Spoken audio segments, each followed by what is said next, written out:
right. Hey, I'm live here in STS Studios, and I got my partner in crime, Mean Gene. I had to call you Mean Gene. Mean Gene Jackson here. Gene, welcome. And we're going to do our new show for everyone. I'm excited about this one, Brian. I love the concept, and I spend a lot of time watching old wrestling shows anyway, so if I feel like I'm doing something moderately constructive with it, then that's a plus. Well, you know, I had a couple of people. I come up with ideas all the time. I just type them up, put them to the side. You and me have had a couple of shows, and used to do shows together. Had a real good chemistry, and I was like, man, I've got to pick one of these and try to get Gene to do it. And didn't want to give you, one every other week like I do Lance. But this is something that me and you, I like the new style of wrestling. I really like a lot of the new stuff, but I also still like the old stuff. But we have those guys that will not watch anything.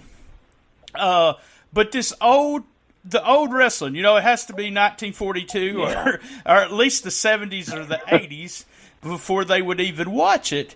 And so I thought it would be fun. We take a show from the vault. So if you got the WWE Network, you can go watch Mid-South Wrestling 6/12/82. That's June the 12th, 1982. Watch it. Just stop this podcast, go watch it, and come back. And me and Gene, we're going to answer the question, was it really that good? So, hey, Gene, let's get started. Mid-South Wrestling, June the 12th, 1982. What was your first impression when it first came on?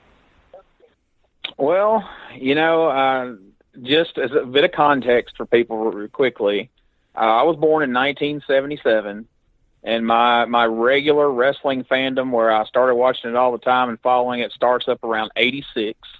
But I'm familiar with pretty much everybody on the show. So, right out of the gate, I know it's dubbed over for the network, but they got that sweet theme music, that sounds like it's on a Casio keyboard or something. Yeah, right before we came on, I actually played that sweet theme music. So I want you to know that. You got to own it for that. So nice. So as we come in, we got Cowboy Bill Watts, and we're building towards the Superdome show coming up on July 17th. And I guess before I jump ahead of the first match, let's see what your takeaway is there at the beginning. Well, there's something about Watts during the whole show, and it really comes across in the opening. Boyd Pierce is all dressed up, and Bill's not, and I always thought that was really funny. Boyd seemed like he looked like an announcer, like a Lance Russell and Dave Brown kind of thing. I always remember that. Bill, throughout the show, and I've got some things wrote down that he says, but man, if we had announcers that actually explained everything the way he did, he would get to the point to where I was tired of listening to it, but he was making sure we knew when the show was, we knew who the champions were. We knew everything about that show just by watching one show. But yeah, that's the big thing when it first opens, is that you see such a contrast in two people right there. Yeah, that's true. But Boyd Pierce is always pretty snazzily dressed in every episode. It's a sight to behold. And then we have the first matchup. We have Randy Bass, and I'll ask you if you know any of these people. When we start talking about these jobbers, I don't remember a Randy Bass. A match with Mike Sharp. Now I remember Iron Mike Sharp in WWE, and he had a real fun run in Memphis that I really liked. But God, this was a bad match. Well, I was about to say, an 80s television show opening with a job match featuring Iron Mike Sharp does not sound unusual until you realize Iron Mike Sharp's not the jobber. He's the guy who's being featured here, which is, to me, highly unusual.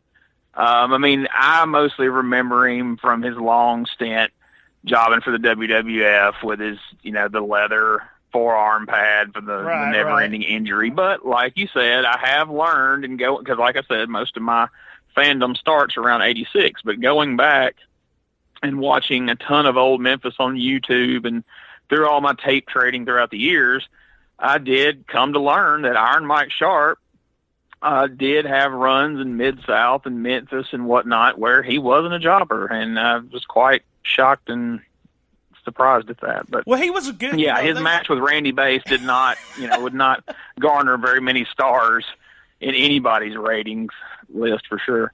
Well, he was, what they always said, a good hand. I think that's what you would call a guy like that. And it's funny that I thought he did one of the worst drop kicks. And then he did it twice. That's what was so funny. It's like, no, we're not going to cut that out. We're going to do it again. It was just, and then he won. What move was that? He put him in like I don't know. He had it. An over the shoulder. It was some kind of weird backbreaker. It was backbreaker randomly. Yeah, it was real weird. Another thing caught my eye about this whole thing too. Those ropes were so freaking loose.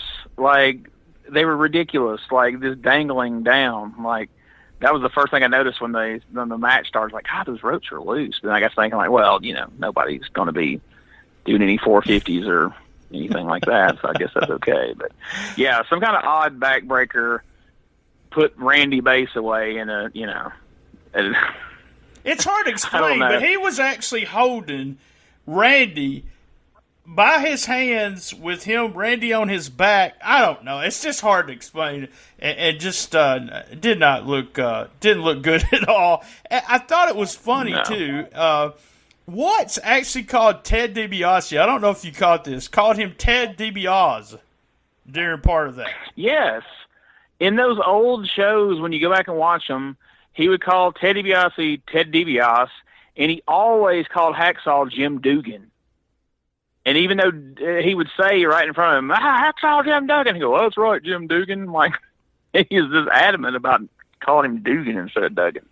And they were really pushing the hell out of Mr. Olympia and JYD during the commentary. Apparently, one of them, both of them had single belts, but didn't have the North American title. But they both had single belts at the time and were the tag team champs. So Bill had to explain to us that if one of them won the North American title, that they would have to vacate the tag belts. But right now they don't have. He drove that home. Yeah, a couple of times. So, yes. And then we had an interview with Ted DiBiase, or what the hell you want to call him, Ted DiBiase, doing a babyface interview, but kind of being an asshole. He was against the promotion because they haven't given him a match that he deserved. Yeah. Yeah, I thought the psychology behind that whole promo was interesting. Cause like you said, he's clean-shaven, babyface Ted DiBiase, but then, like you said, he's kind of being a jerk and kind of being somewhat of a crybaby. Like, well, I don't get my way in 2 weeks, I'm just going to leave. Like, what kind of babyface is that? Yeah. Like, if he don't get a title shot, and if he does get the title shot and he loses, he's still going to leave. And I was like, that's right. So. What the hell? Yeah, Bill Watts is supposed to be the king of psychology, but that was some very, very strange psychology, in my opinion. Me too. And then we had Ted DiBiase in a squash. Something I really noticed is there's just lots of squashes in 48 minutes or 42 minutes. You have so many matches. And that's without the commercial. So DiBiase gets in the ring with Mike Bond. I still have no idea who that was either. Ted was just always, and you know this, just such a great wrestler, a great worker, and always looked really good in the ring, no matter how young he was. Oh, yeah. The thing that stood out to me at the opening of this one was that Mike Bond actually had a flashier jacket than Ted DiBiase did, which was ironic, knowing what DiBiase would go on to be eventually. Maybe that's what drove him. That green but jacket, we saw a multitude of hip tosses. Like, it was hip toss mania. But, I mean, it really reminded me, though, what a great, technical wrestler DiBiase was as a babyface. He really was, I mean, over time, once he went to WWF and came to $1 Million Man, he kind of became a series of moves, kind of like a lot of guys. But, man, he was really, really talented as a babyface back then. But, man, he was all over them hip tosses. Yeah, I thought also, too, but just watching him, what he done in the ring, he was just so smooth. And I can't remember actually seeing him green. You remember some of these guys growing up, they were green in that match, and I don't ever really remember seeing him green at all. And then he won with that quick power slam. The match didn't last long at all. No, but it certainly didn't need to. So he got his points across. He slapped the power slam on. Like you said, though, man, and the more you watch a lot of these old 80s, TV shows like that, it was all about the squash matches, man. It was just one after another as quick as they could rapid fire them out there.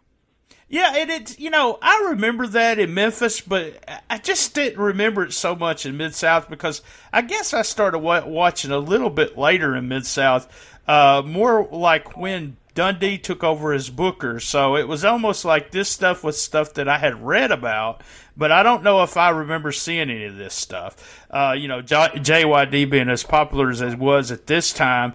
And I don't ever remember, Root being a North American champion. And this was after, I remember reading Grappler's book. Grappler's on here later, but this is after the Grappler actually was the North American champion and ran with it for, about 8 months. So our champion, Bob Roop, is the North American champ.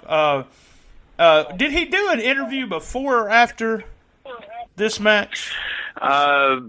Before, and oh my God, it was so shitty. Like it was a terrible promo. Although he did deliver the great line, "I would beat my own mother for the North American title" or something to that effect. And God, if that North American title bout wasn't the ugliest damn belt I've ever seen. I mean, I was like, wow, guys are really fighting for this thing. Like that thing is horrid. Oh, it was. It was just. It looked like someone had made it. Like, some of these independent belts that we see, that they bring to the shows, yeah. And you're thinking they're defending the Mid-Southern CWA whatever belt. I was like, this is the North American belt, which had, I thought had some prestige to it. And after you see that, you're thinking to yourself, that was a total piece of shit. So, hey, man, what about... I feel like...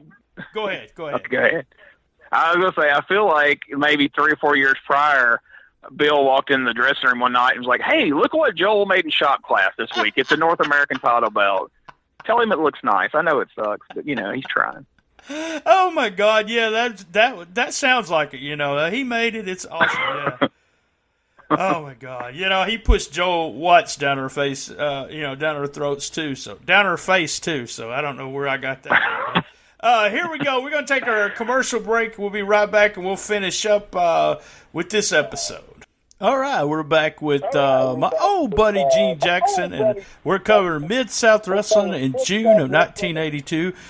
We got the Bob Roop squash coming up. Now, this guy's name was Mike Hudspin or something like that. Yeah, you think for a ring name he could have just made up something a little easier to pronounce than that. And to touch on something real quick from back before the break, I just want to throw it out there. I think it was Eric Watts that he pushed down our face back in '92, not Joel. So maybe it was. That's neither here nor there. But Joe was always the announcer, and he was always in front of the camera also. We got to see. This squash match was horrible, too. Bob Roop, now, tell me if I'm wrong here, because, I sometimes forget shit, and I didn't look this up. But Bob Roop, wasn't he supposed to be a shooter and a tough guy and all this? He had a great amateur background that, Bill Watts got hard for, and all that, and then he was a tough guy and he was a shooter, and he got in fights outside of in the bars and things of that nature. But what I've seen of him going back and watching, I was never that impressed with him. The thing that really stands out for me is remembering him with Kevin Sullivan in Florida a few years later with half his hair shaved off and his face painted, and he was in Kevin's devil, gimmick down there.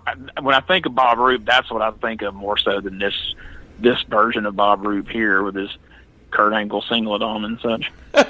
And that was a horrible. And I actually looked away, came back, saw the replay of the finish. I was so lazy I couldn't push rewind. But he won with the leg drop, right? He did, brother. But one thing I noticed listening to this, and I guess it stood out to me because I just recently read JR's book, which is a really good read, by the way. But man, you really can tell watching these old shows how much Bill Watts influenced Jim Ross as an announcer and a commentator. I mean, there's you hear a whole lot of what would later become JR in Bill Watts back then. You do. As far as putting over the legit athletics and just the way he described everything, like you talked about earlier, he does really good at like covering like some of the botches and stuff like that. But man, I never realized just how much until watching this, how much he influenced Jim Ross. Well, I 100% agree with you that I noticed that too. It was like some of the comments he made. I was like, "Wait, is that Jim Ross?" And I mean, I really can't. I know it exactly. Watts was his biggest influence in the world, and you can really see it by just listening to him. Watts also cracked me up all the time of talking about everyone was upset. Always somebody upset about something. And I just cracked up about that, They showed clips of JYD against Rude, and, man, JYD was in such great shape. Holy shit. If there's one takeaway of this entire show that stands out to me more than anything, is the phenomenal shape that JYD was in back in '82. Like, holy cow! Like, even in what's considered his prime and his heyday, a few years later in WWF, he was nowhere close to the shape he was in here. Like, man, he could have been on top in WWF if he'd have came there in the shape he was here in '82. Oh, I agree. Just excellent shape. They did an angle where the one-man gang jumped in outside the ring, and Ernie Ladd made the save. I love the angle that they did where DiBiase jumps in and keeps JYD from getting hurt. And I don't remember how that goes. I really think in the back of my mind, DiBiase's going to turn eventually against him anyway. I don't know. I can't remember how all that goes. But I actually like that. DiBiase actually takes the knee to the head from Roop, I believe. He did, and I was like, man, he must have loved JYD in real life, because I'll be dang if that big bastard, as gangly as he was in that match, would have jumped off with a knee in the back of my freaking head. Like, that just ain't happening. Bless his heart, that had to be rough. But and there was like a botched backdrop in there, and the thing that really stood out to me also is one-man gang, man. This is back when he still had that Crusher Broomfield look that he, came in from the Poffos promotion with, and man, like, he looked completely different with the long hair and all that. And then of course, you got the Assassin and the Grappler coming in as well, which we'll see later in the show. Yeah. Oh, well, JYD did a squash then, and he used to come out to Another One Bites the Dust, right? Yes, we got the network dub there, which is so generic. You see those people in the crowd going crazy, like, "Oh wow, can you imagine if this was really the music that had been playing at the time?" I don't think his reaction would have been quite the same. No, and I was like, and he just wasn't that good in the ring. I remember a story that Meltzer had actually told me on the phone, because Meltzer was big buddies with Terry Funk. And Funk was wrestling JYD, and he told JYD just to stand in the middle of the ring. And he would work the whole match. And it's one of those, he worked the whole match. And if you watch it, it's Funk's doing the whole thing, and JYD's just standing there. And JYD wasn't good, but man, he had the charisma and everything, and I could understand why he was over. The next match was, I cracked up at the guy doing the ring announcing. He told us this was going to be a match between two very big men. It's as literal as you get right there. A one-man gang against Ernie Ladd, who, oh God, one-man gang was like 10 times the wrestler Ernie Ladd was. I don't know how Ladd got over so big, but he was really over. Everything, and you're right, because like gang, this is in its very, very, very early stages. But man, that's the thing that really stood out to me, because really Ladd, like, I only knew him from wrestling magazines, and I haven't really seen a lot of footage of him. But everything he did looked so damn hokey and just phony as shit, and I was like, good Lord, this is terrible. Until gang took over.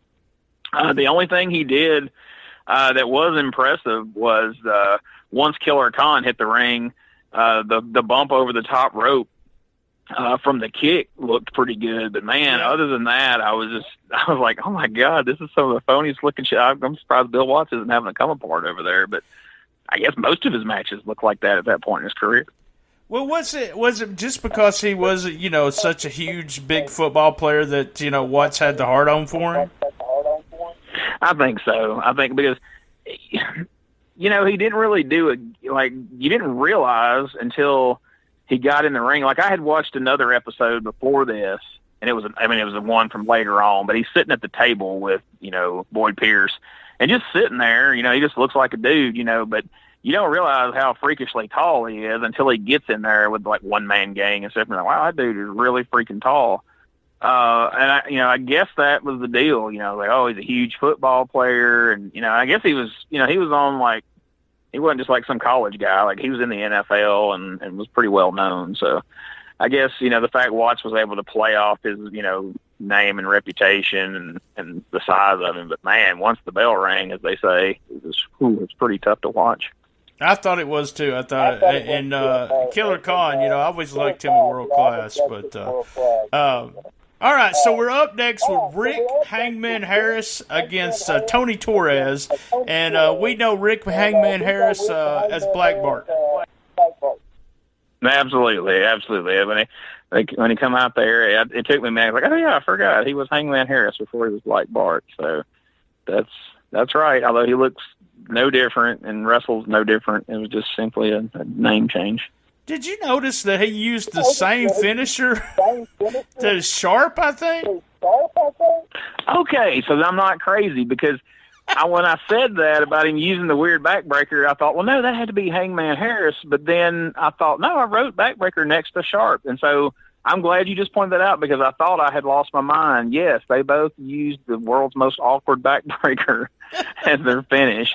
And, and how did that get by them back then? Used to, they say they didn't want people wearing the same colored trunks, and they went out of their way to make sure people didn't, replicate what somebody had already done in the show. And you got that weird finish being used twice on the same TV. That's just completely odd to me. And then we had, I guess you call it the main event. It was pretty much, probably the best match on the show, very much so. Some really good guys, workers in there. King Cobra teaming with Jesse Barr. And Jesse, I guess, came in from Portland at the time.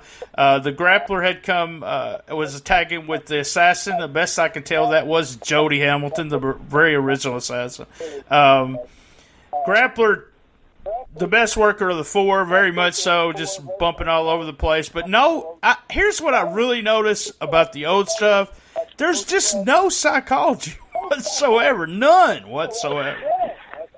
And that's mind-blowing because that's what all the old-school fans and the old-school wrestlers bitch about incessantly. There's no psychology. This new crowd, there's no psychology. Go back and watch some of this stuff.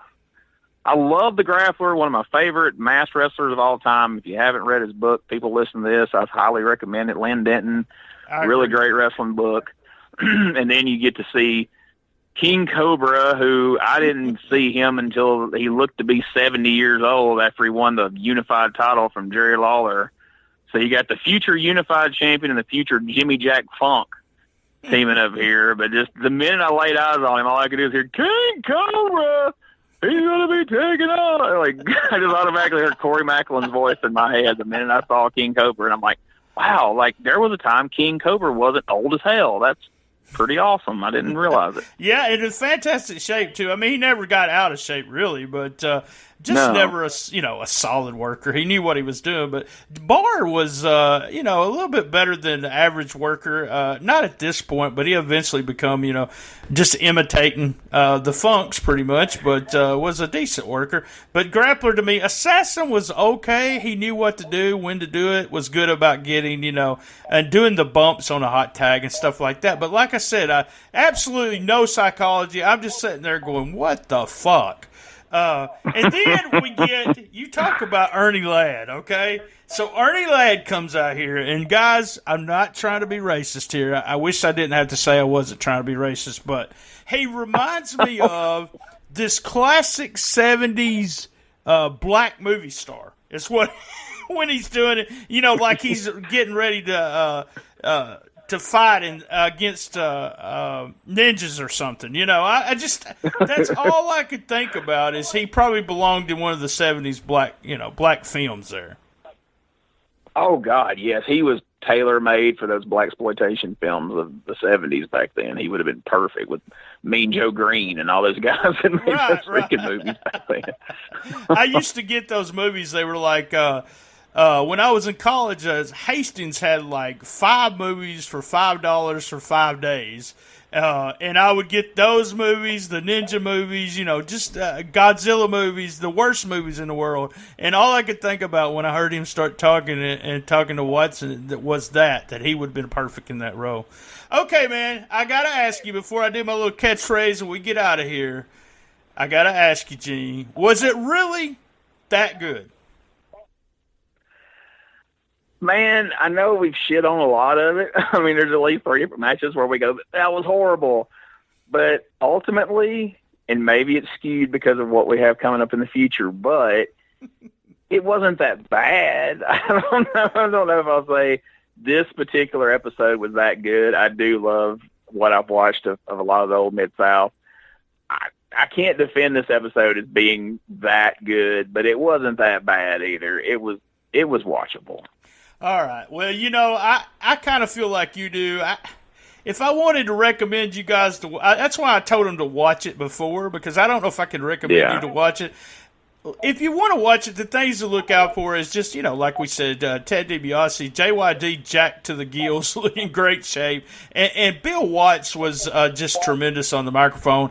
I don't, if everyone talks about psychology in old school when it comes to wrestling, this wasn't that good. But just overall, it was old Mid-South wrestling and actually what wrestling was back in the 80s. So, hey guys, remember, same bad time, same bad channel on the best little wrestling podcast in the business. Love my mama.